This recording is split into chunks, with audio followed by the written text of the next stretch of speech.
Police যে মারছে police বিচার করবো কেডা? এত পুলিশ মারছে, পুলিশ মেয়েরা ঝুলাই দিছে, এটি বিচার করবো কেডা? কোনো বিচার নাই, এটির বেলার বিচার নাই, আর সরকারে মারছে এটি বিচার হয়ে গেছে না? এটাই বাংলাদেশ। নাকি পুলিশের জি পুলিশের বিচার যাচ্ছি, পুলিশের মারছে যেগুলো বিচার কি? যাত্রাবাড়ি পুলিশ ঝুলে রাখছে, এগুলোর বিচার কই? এগুলো বিচার নেই, পুলিশ আগুন দা ধরা দিচ্ছে, এগুলো বিচার কই? থানা পুলিশ পুরে আলাইছে, এগুলি আবার কয় ক্যান্টনমেন্ট উড়াই দেবো। এটি তো বাইকে গেছিল, অস্ত্র লুট দিলা কেডা করছিল থানার থেকে? আওয়ামী লীগ তো বাইকে গেছিল, অস্ত্র লুট করছে কেডা?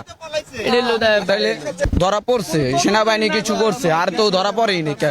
দেখবেন কিছু কিছু জায়গায় দিনে দুপুরে মার্ডার হইতাছে এগুলা পোস্টমর্টম করুক, পোস্টমর্টম লাশগুলা কবর থেকে উঠে পোস্টমর্টম করুক, এগুলি সব তদন্ত বাইরে যাব সঠিকভাবে। তদন্ত করলে কি হবে? কি হবে এটা তো জনগণ দেখবো কি হবে। কে মারছে, শেখ হাসিনা না অন্য কেউ? এটাকে এই তথ্য বাইরে তো তদন্ত সঠিকভাবে তদন্ত করলে, এটা ঘুষের মাধ্যমে তদন্ত ঘুরে দিলে দেবো না। বাংলাদেশে যে ক্ষতি চায় সেই করছে এই ষড়যন্ত্র। আর এরা যে কোনো আমরা রাজনীতি করলে আমরা কইতে পারতাম, আমরা সাধারণ জনগণ আমাকে ভালো চায় না, এইটাই আমরা বুঝতে পারি। আমরা যেন উন্নত হইতে চাইছিলাম হইতে পারলাম না, এটা অনেক পিছে ফালানির লিগে আমাকে এরকম ঘটনা করেছে। আমাকে একবারে বাঙালি সবার